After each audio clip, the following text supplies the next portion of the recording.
First management, we have Electronics Mart. Well, the third quarter revenue was a little below the guided levels. Margins as well, a little bit under pressure for the past 2 quarters. To understand what's the way ahead, Mr. Premchand, the CFO of the company, joins us on the show. Hi, sir. Good morning and good to see you, Vin.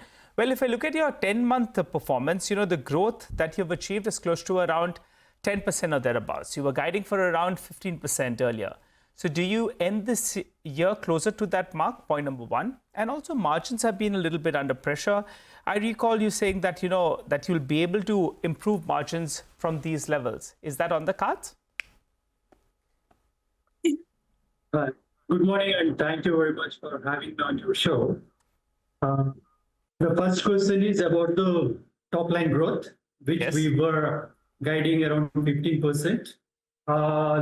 Having seen the last 2 quarters performance, so the way the markets were operating, it is little adverse.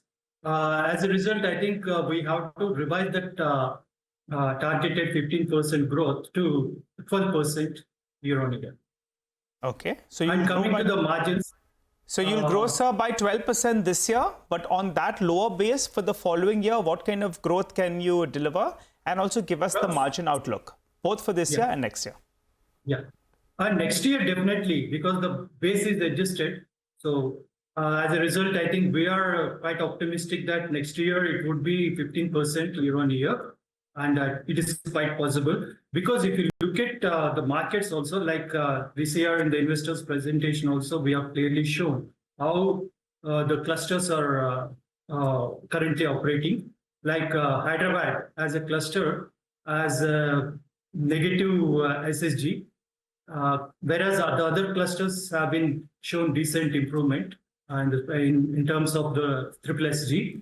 So those are actually out of the total stores which we have been operating as of now. About 25% stores are still, they're yet to mature. So they are either less than 15 years old or very new in the market.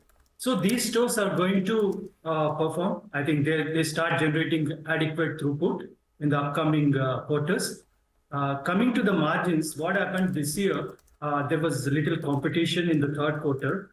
As a result, we had to pass on a lot of cashback offers to customers. So that will obviously eat away our gross margins. And the corrective measures have been taken up to mitigate the damage that might cause due to this heavy cashback offers to the customers. And second thing is the product mix.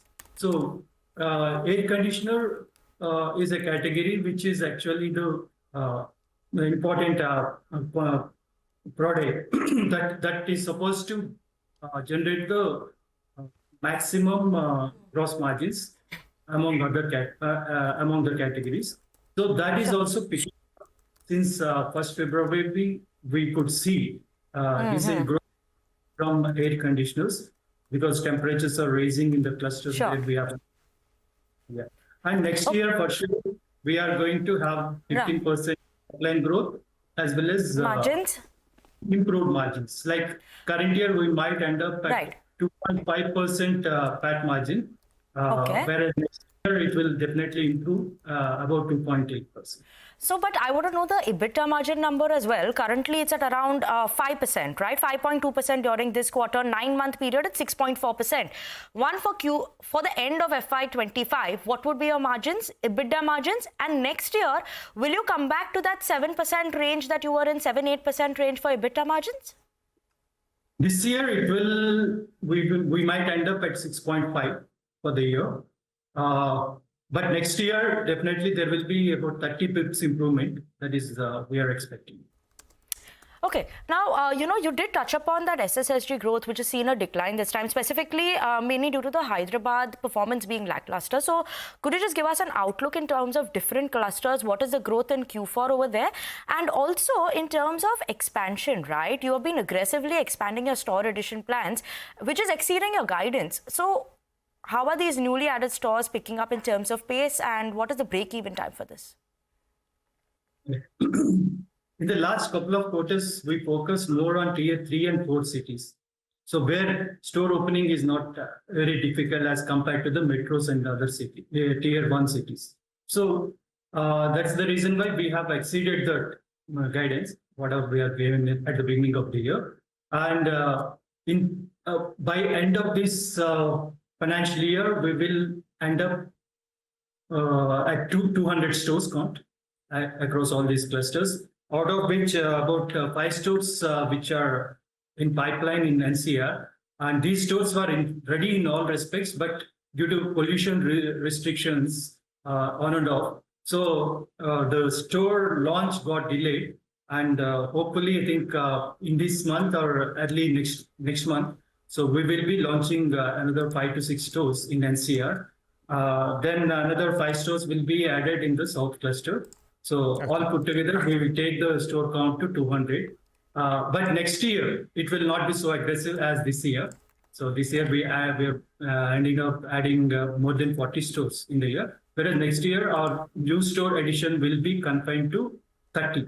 So, and focus will be in NCR mostly. Like NCR will be about 6-7 stores, and the remaining stores will be added in South cluster. Got it. Okay, all right. Just to reconfirm, this year 12% growth, followed by 15% growth for the next year. This year PAT margins of 2.5%, next year 2.8%. Is that correct? Yes, that's what we are having. Have a good one, sir. Thanks a lot for joining in. The stock has been under pressure in line with the broader markets as well. I think it's corrected substantially from the recent peak, but for the time being, the management is optimistic on prospects going ahead with regard to addition growth as well as on profitability. Now, just keep an eye out on the screen.